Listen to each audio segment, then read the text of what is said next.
The Texas sun was beginning its slow, fiery descent behind the rolling hills, casting long shadows across the wooden planks of the ranch porch.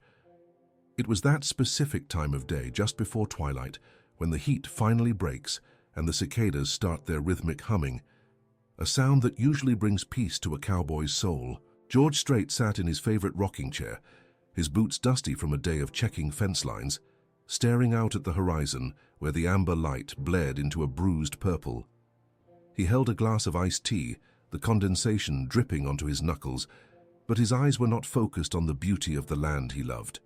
Beside him, Norma, his wife of over 50 years, sat with a stillness that was louder than any shout.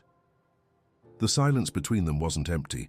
It was heavy, loaded with the memory of a night in Houston that had almost shattered the quiet dignity they had spent a lifetime building.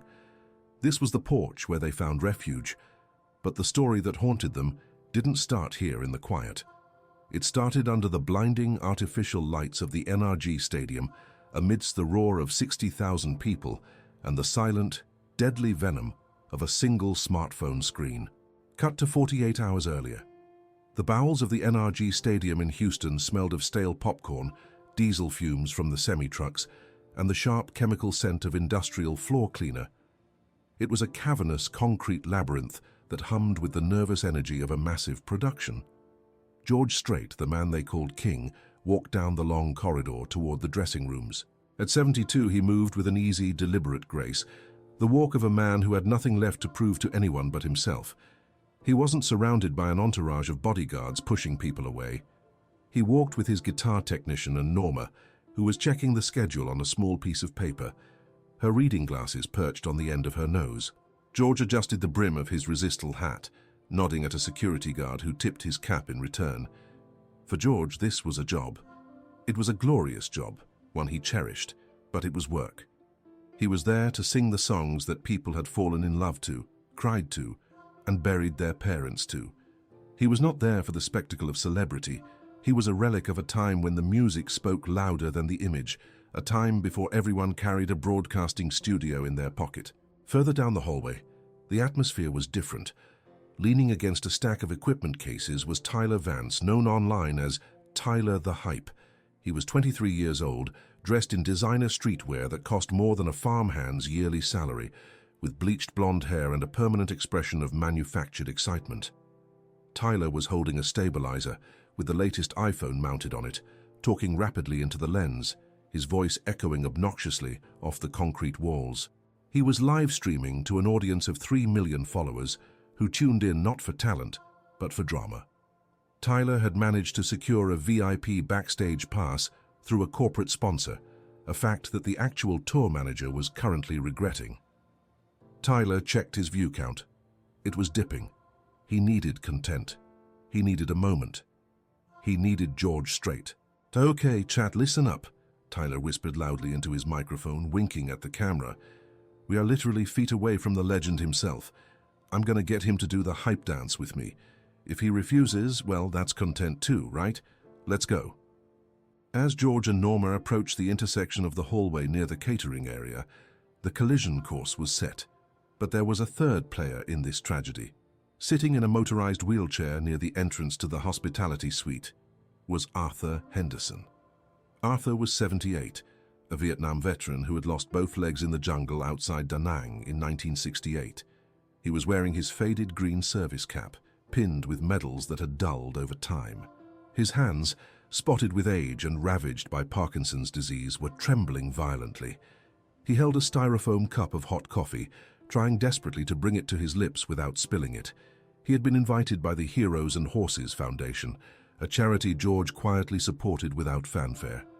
Arthur had been waiting for 2 hours just to catch a glimpse of the singer, whose voice had gotten him through the darkest nights in the VA hospital. When he saw George coming, Arthur's eyes lit up. He tried to maneuver his chair to face the singer, his trembling hand jerking on the joystick. At that exact moment, Tyler Vance lunged. Tyler jumped out from behind the equipment cases, thrusting his phone camera inches from George's face. The bright LED light blinded the singer for a second. "Yo, George, King George, it's Tyler the Hype. Say what's up to the squad. Let's get a selfie. Come on, give us a smile, old man." George stopped, blinking. He wasn't angry, just disoriented by the sudden intrusion of personal space. He looked at the boy, then at the phone, his expression unreadable. Simultaneously, in his excitement to see George, Arthur Henderson's hand spasmed. The cup of hot coffee flew from his grip. It splashed all over his lap and onto the polished concrete floor, the dark liquid pooling rapidly around the wheels of his chair. Arthur let out a gasp of mortification, his face turning a deep, painful crimson. He tried to wipe his pants with shaking hands, looking like he wanted the floor to open up and swallow him whole. George didn't even look at Tyler. He didn't look at the camera. His eyes locked onto the veteran. Without a word, George Strait turned his back on the influencer. He stepped away from the camera and knelt on the concrete floor. It wasn't a quick motion. His knees weren't what they used to be, but he went down on one knee right in the puddle of coffee. He reached out and gently caught Arthur's trembling hands, stopping him from frantically rubbing at the stain. "Hey, it's all right, partner," George said, his voice low and steady, that familiar baritone cutting through the hallway noise. "It's just coffee. We got plenty more. You burn yourself?" Arthur looked up, tears welling in his eyes, humiliated. "Mr. Strait, I'm so sorry. I just wanted to shake your hand. I'm a mess." "You're a hero, sir," George said firmly, ignoring the coffee soaking into the knee of his starched Wrangler jeans. He pulled a clean white handkerchief from his back pocket and began to gently dab at the man's pants. "Norma, honey, can we get some napkins and a fresh cup for this gentleman? And maybe a bottle of water, too." Norma was already moving, her face soft with compassion. She signaled a stagehand, who ran to get towels. Behind them, Tyler Vance stood frozen. He had been ignored, completely, utterly ghosted. The king of country hadn't even acknowledged his existence. For a narcissist whose livelihood depended on attention, this was a slap in the face. He looked at his phone screen. The comments were scrolling fast. "Did he just ignore you? George is rude, LOL. Wow, what a snob." A dark, malicious idea formed in Tyler's mind. He stopped the live stream and opened his video editor. He had the footage. He had George turning his back. He had George looking stern. What he didn't need was the veteran. With a few swipes of his thumb, Tyler cropped the frame. He cut the video right at the moment George turned away from him. He removed the sound of the coffee spilling. He removed the image of Arthur Henderson entirely. The edited clip showed a very different story. A young, enthusiastic fan asking for a photo, and a cold, arrogant celebrity turning his back with a look of disgust and walking away. He hit post to TikTok, Instagram, and Twitter. Then he sat back and waited. Inside the dressing room, George was changing his jeans. He didn't know about the video. He was worried about Arthur. "Make sure Mr. Henderson gets front row seats," he told his tour manager, "and get him some dry clothes from the merchandise stand. A hoodie, sweatpants, whatever he needs on me." "Done, boss," the manager said. 5 minutes to showtime." George picked up his guitar, the black acoustic he'd played 1,000 times. He took a deep breath, centering himself. He walked out toward the stage entrance, the roar of the crowd vibrating through the floorboards. He felt good. He felt righteous. He had done a small kindness, and that mattered more than any song. But as the house lights went down and the intro music began to swell, a digital wildfire was consuming the internet. The video had been online for 12 minutes. It had 200,000 views. By the time George walked up the ramp to the center stage, it had hit 500,000. The comments were vicious. "I just burned my George Strait vinyls. Imagine being that rich and treating a kid like that. Time to retire, old man. You're done." "Cancel George Strait is trending." George stepped into the spotlight, flashing his signature grin, waving to the upper decks. He struck the opening chord of "Deep in the Heart of Texas." Usually this was the moment the crowd exploded. And they did cheer, but there was something off, a strange undercurrent.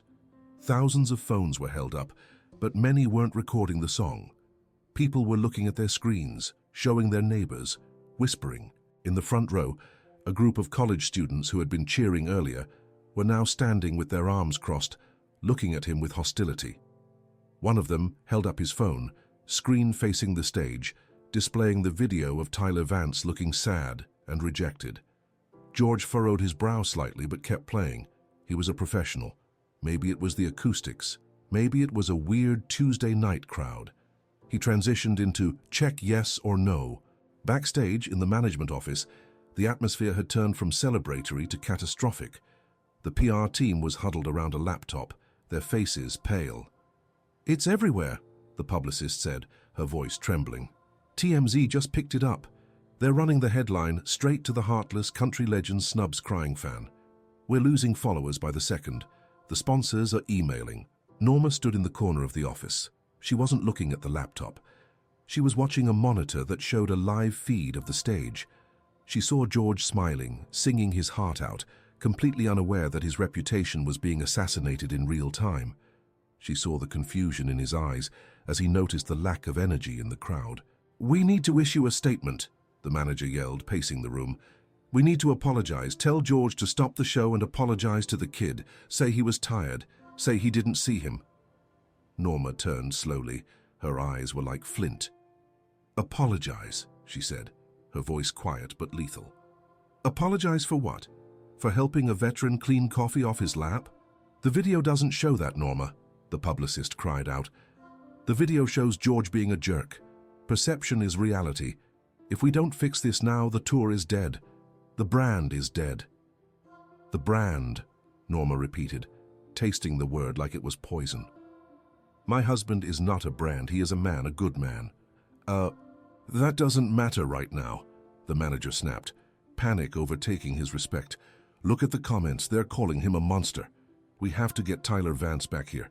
We have to pay him, take a photo, make nice. It's the only way." Norma looked at the screen again. She saw Tyler Vance on his own live stream, sitting in the VIP lounge, laughing. He was pretending to wipe away tears, thanking people for their support and donations to help him recover from the trauma of meeting his hero. He was milking it. He was destroying 50 years of integrity for 5 minutes of clout. Norma felt a heat rise in her chest that she hadn't felt in years. It was the fierce, protective rage of a Texas woman whose family was under attack. She looked at her own phone. She had an Instagram account she barely used, mostly for pictures of the grandkids and horses. She had never spoken publicly. She was the silent strength, the shadow behind the light. "No," Norma said. The room went silent. "No apology," she stated firmly, "and we are not paying that boy a dime." "Norma, please, you don't understand how social media works," the publicist pleaded. "The truth doesn't matter, the viral moment matters." "Then let's give them a viral moment," Norma said. She reached into her purse and pulled out her iPhone. Her hands were shaking, not from fear, but from adrenaline. "What are you doing?" the manager asked. "I'm going to the green room," Norma said, walking toward the door.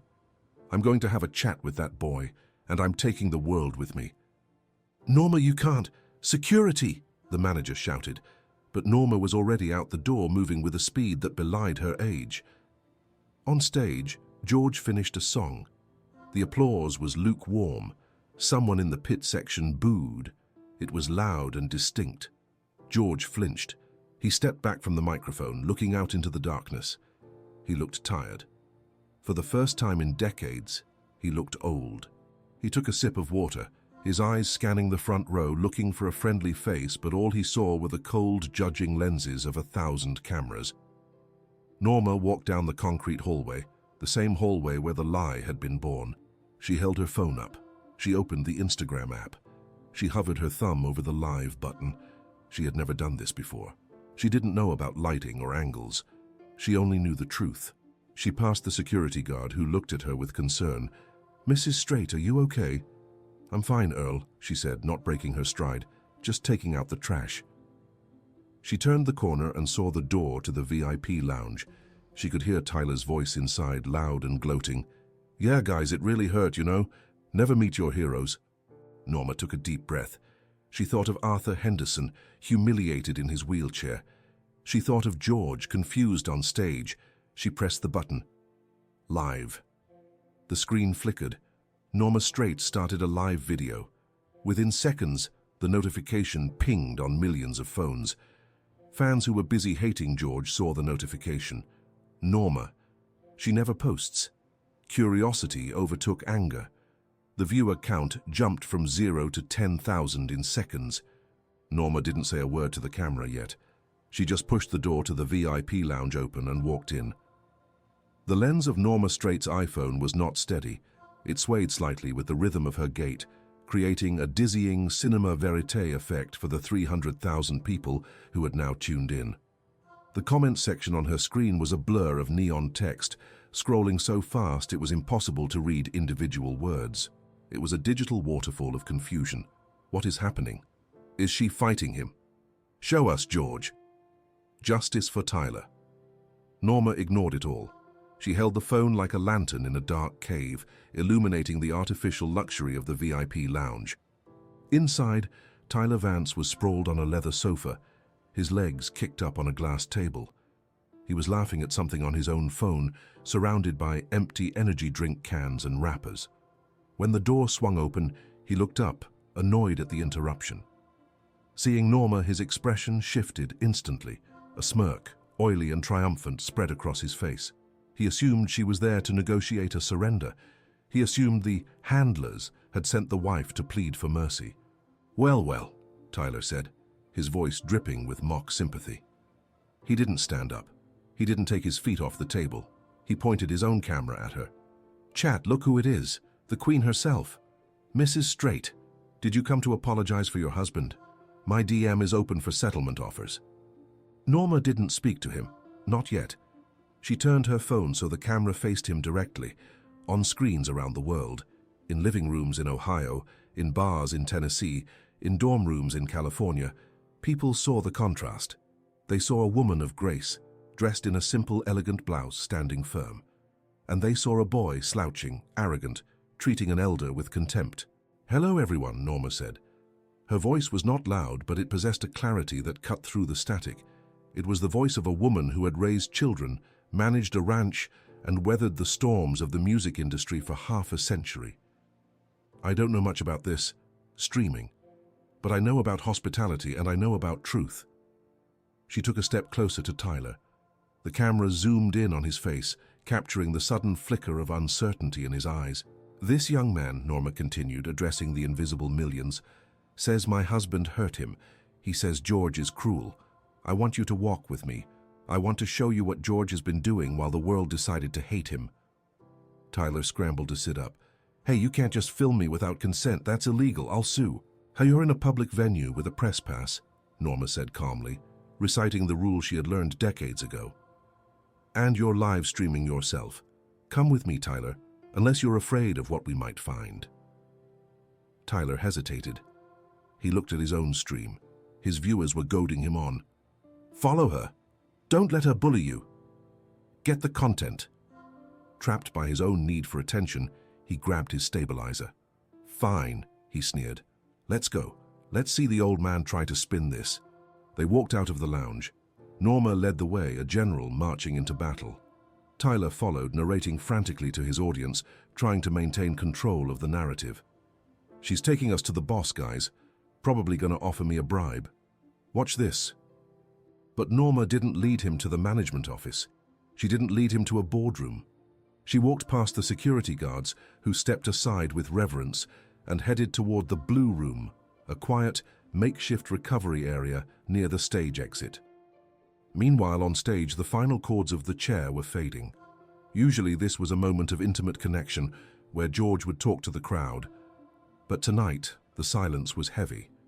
George Strait, the man who had played for millions, felt an unfamiliar sensation: isolation. He could feel the coldness radiating from the darkness. He unclipped his guitar strap, his shoulders slumping slightly. "Thank you, Houston," he said.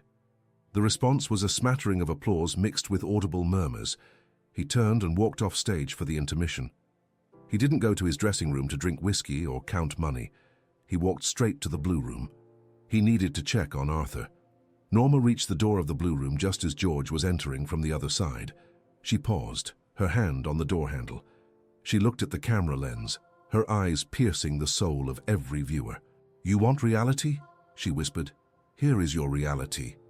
She pushed the door open. The room was quiet, lit by soft lamps. It smelled of antiseptic and fresh coffee. In the center of the room, Arthur Henderson sat in his wheelchair. He was no longer wearing his coffee-stained trousers.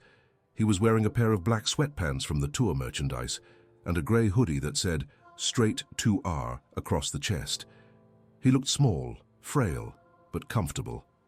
And there was George. George Strait, the king of country, was not sitting on a throne.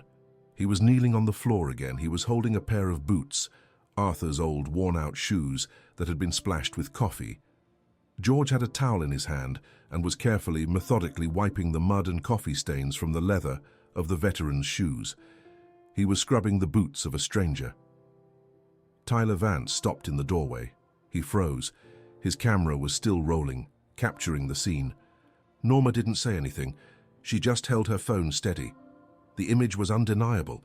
The man who was currently trending on Twitter as a monster was on his knees, serving a disabled man who couldn't reach his own feet.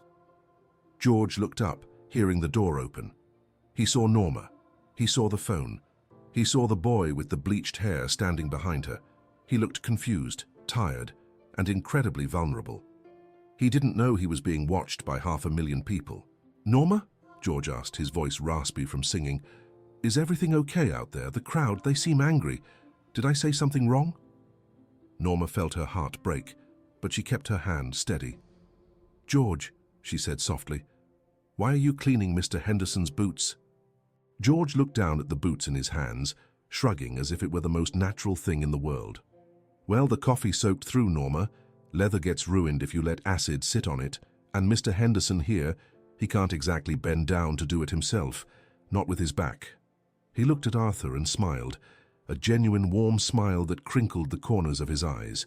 "Besides, a soldier shouldn't have to walk around with dirty boots. Isn't that right, Arthur?" Arthur, the veteran, was weeping silently. He looked at Norma's camera, then at Tyler. He's been in here for 20 minutes, Arthur choked out. "I told him to go rest.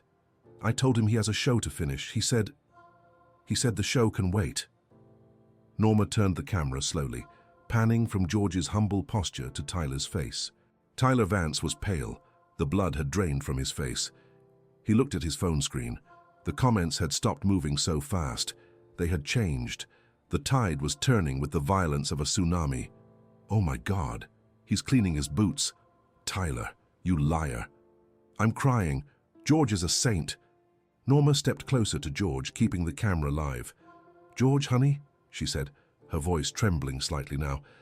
"This young man, Tyler, he posted a video earlier, the one where you turned your back on him."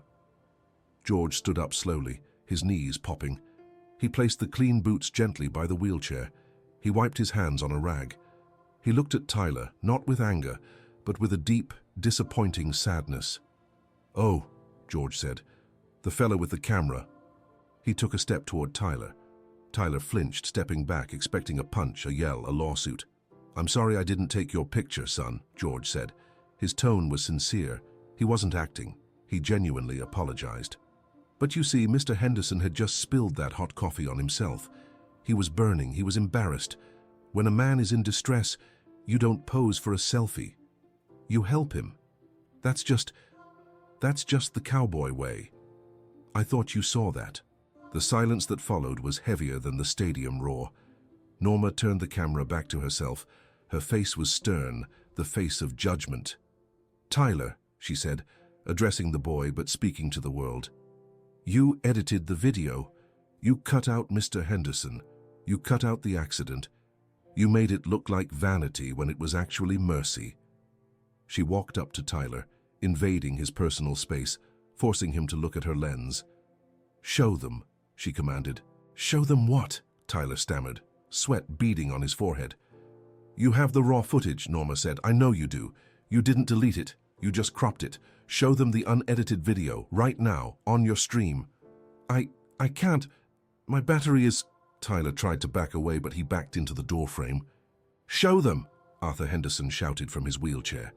The old veteran's voice cracked with a fury that startled everyone. "Show them the truth, you coward. This man treated me like a brother, and you used me to get famous." The chat on Norma's phone was screaming now. "Tyler is finished." Tyler's hands were shaking so badly he nearly dropped his stabilizer. He knew it was over. If he refused, he was guilty. If he showed it, he was guilty. He was trapped in the web of his own digital creation. Norma didn't wait for him to comply. She looked at George. "George, the crowd out there, they've been booing you because of his lie." George's eyes widened. The realization hit him like a physical blow. The coldness of the audience, the phones, the hostility, it all made sense now. He looked at Tyler, and for the first time, a spark of flinty Texas anger ignited in his blue eyes. "You made them think I left a man behind?" George asked quietly. "It was just a prank," Tyler squeaked. "It's just content. It's not real life." "It is real life, son," George said, his voice dropping an octave, rumbling like distant thunder. "Reputation is real, honor is real. And hurting a good man's name for what? For likes?" George shook his head, looking more disappointed than angry. He turned to Norma. "Is that thing on? Are people watching this?"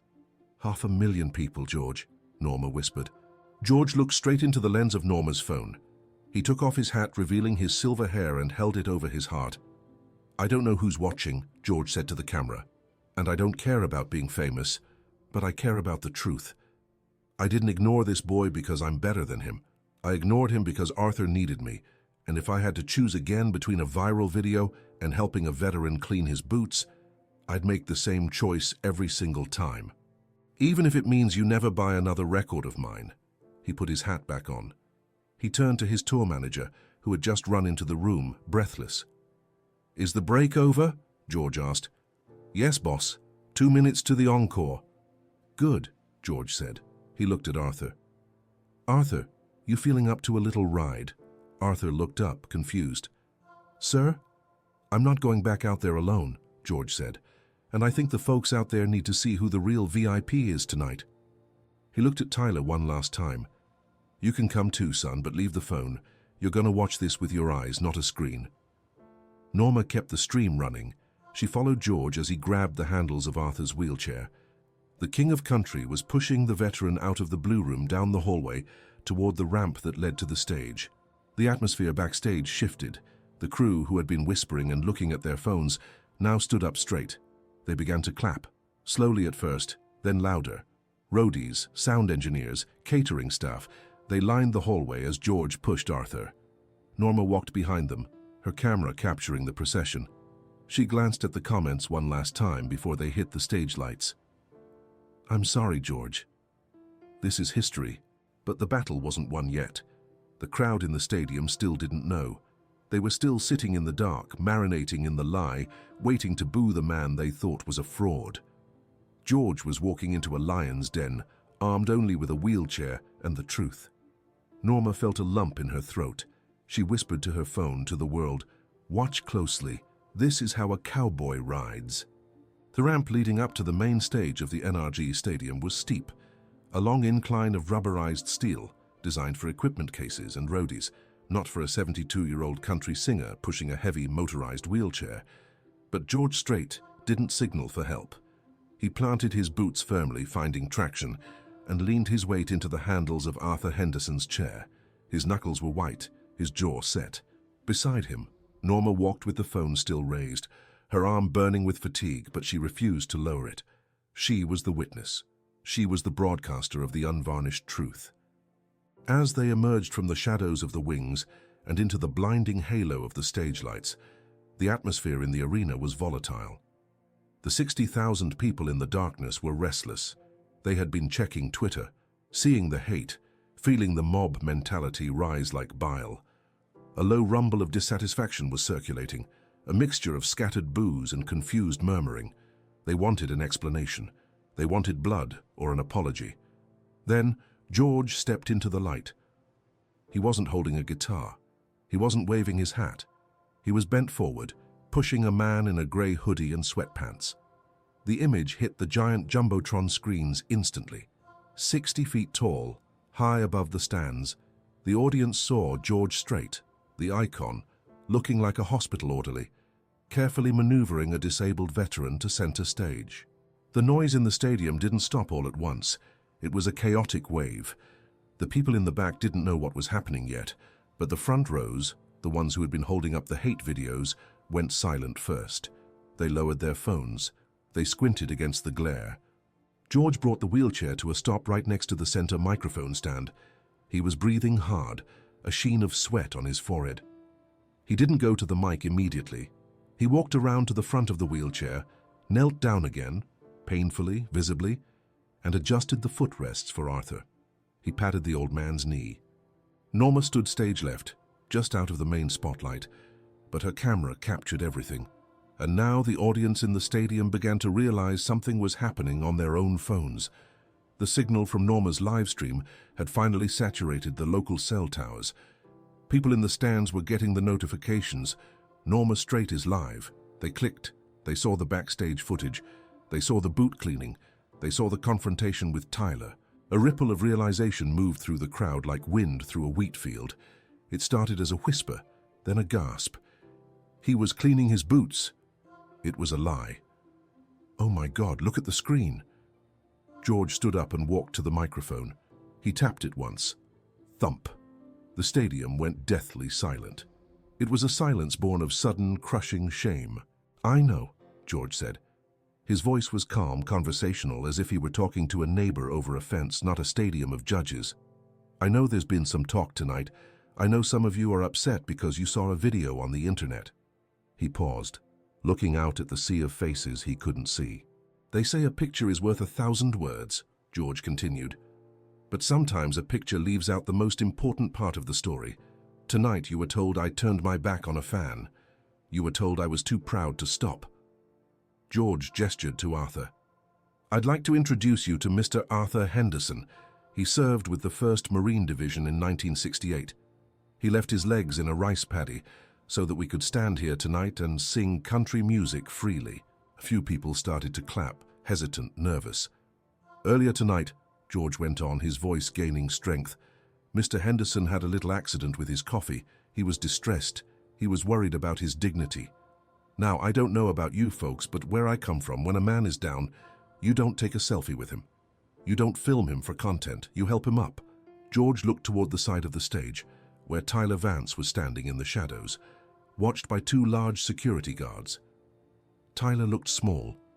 He looked like a child who had been caught playing with matches and burned down the house. There's a young man back there, George said, not naming him, denying him the fame he craved. He thought that helping Arthur wasn't cool enough for the internet. He cut Arthur out of the frame. He made kindness look like arrogance. George leaned into the mic, his blue eyes blazing.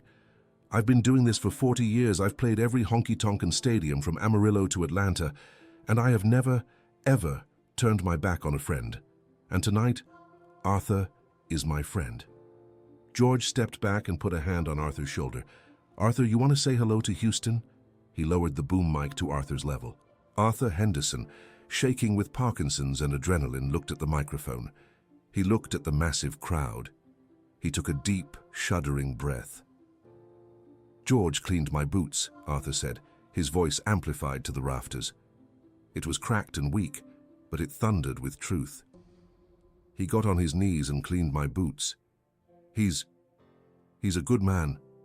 The dam broke. It started in the nosebleed section. A roar, a primal, guttural roar of emotion. It wasn't just applause, it was an expiation. The crowd was apologizing. They were screaming their regret and their love. It washed over the stage like a physical force. People were crying. The college students in the front row, the ones who had been mocking George, were wiping their eyes, looking at each other in disbelief. Norma, still filming, felt tears streaming down her own face. She turned the camera to the crowd. She showed the world the standing ovation. It wasn't for the music. It was for the character. On the screen of her phone, the comments were a blur of hearts and apologies. Faith in humanity restored. Tyler is over. This is what a real man looks like.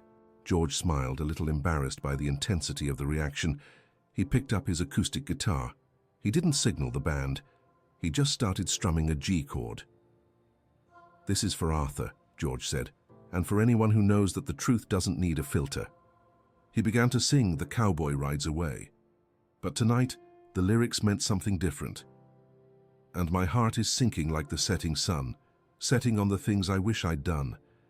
It was a song about endings, but tonight it felt like a reclamation. As he sang, Tyler Vance was quietly escorted away by security. There was no scene, no drama. He was simply removed from the narrative he had tried to hijack. He walked out the back exit into the humid Houston night, checking his phone. His follower count was in freefall. He had lost 1 million subscribers in 20 minutes. His sponsors were tagging him in termination posts. He had sought instant fame, and he had found instant infamy. The internet, which he thought he controlled, had devoured him. Back on stage, the concert ended not with fireworks, but with a moment of profound connection. George finished the song, took off his hat and bowed to Arthur, then to the crowd. He didn't walk off alone. He handed his guitar to a tech and went back to the wheelchair. He pushed Arthur off stage the same way he came on, amidst a deafening, earth-shaking cheer that lasted long after the house lights came up. The aftermath was swift and absolute. In the dressing room, the mood was solemn but light. The frantic energy of the PR team had vanished, replaced by a reverent silence. Norma finally stopped the live stream. She saved the video. It had 18 million views. "You did good, Norma," George said, sitting down on the couch and pulling off his boots. He looked exhausted, drained to the bone. "I didn't do anything," Norma said, putting her phone away in her purse as if it were a weapon she was holstering. "I just opened the curtains. You did the rest." Arthur Henderson was surrounded by the band, who were treating him like royalty. He was drinking a bottle of water, his face glowing. "My grandkids are never going to believe this," he said. "They won't have to believe it," George said, winking. "It's on the internet. Forever." Months passed. The viral storm faded, as all digital storms do. But the landscape had changed. The Heroes and Horses Foundation received over $5 million in donations in the week following the concert. They built a new rehabilitation center in San Antonio, naming the main wing the Henderson Hall. Arthur became a local celebrity, not for being a victim, but for being the man who stood tall in a wheelchair. Tyler Vance disappeared. He tried to make an apology video a week later, crying fake tears, blaming stress and pressure. It was downvoted into oblivion. He deleted his accounts. He learned the hard way that while attention is currency, integrity is gold. You can print currency, but you have to mine gold. And that brings us back to the porch. The sun had finally slipped below the horizon, leaving the Texas sky a canvas of deep indigo and scattered stars. The crickets were louder now. George took a sip of his iced tea, the ice clinking softly against the glass. The memory of the noise, the lights, and the chaos of Houston felt 1 million miles away. Here there were no cameras, no comments section, no likes or dislikes. There was only the land, the cattle lowing in the distance, and the woman sitting beside him. Norma reached out and placed her hand over his. Her skin was paper thin, her knuckles swollen with arthritis, but her grip was strong. "You know," George said softly, breaking the long silence, "I never did understand that TikTok thing." Norma chuckled, a dry, warm sound. "You don't need to, George. You never needed to." "It's a strange world, Norma," he mused, looking up at the first star appearing in the west. "People are so quick to judge, so quick to believe the worst. It's like they're waiting for a reason to hate." "They are," Norma agreed, "but they're also waiting for a reason to believe. They're starving for something real. That's why they cheered, George. Not because you sang a song, but because you showed them that decency isn't dead. It's just quiet." George nodded slowly. He thought about Arthur. He thought about the boots. He thought about the boy with the bleached hair who had traded his soul for clicks. "I guess the cowboy way is dying out," George said, a hint of melancholy in his voice. "Maybe," Norma said, squeezing his hand. "But as long as there's one man left who will clean a veteran's boots when no one is watching, it's not dead yet." George smiled. He looked at his wife, the woman who had saved his legacy not with a press release, but with the truth. "You were pretty terrifying with that phone, you know." "I was protecting my own," she said simply. "Don't make me do it again." "I won't," George promised. He leaned back in the rocking chair. The wood creaked, a familiar, comforting sound. The digital world continued to spin, millions of people screaming into the void, fighting for attention, desperate to be seen. But on a porch in Texas, under the vast, silent canopy of the universe, the king of country closed his eyes. He didn't need to be seen. He knew who he was. And that was enough. The screen fades to black, leaving only the sound of the wind in the mesquite trees, and the slow, steady rhythm of a rocking chair.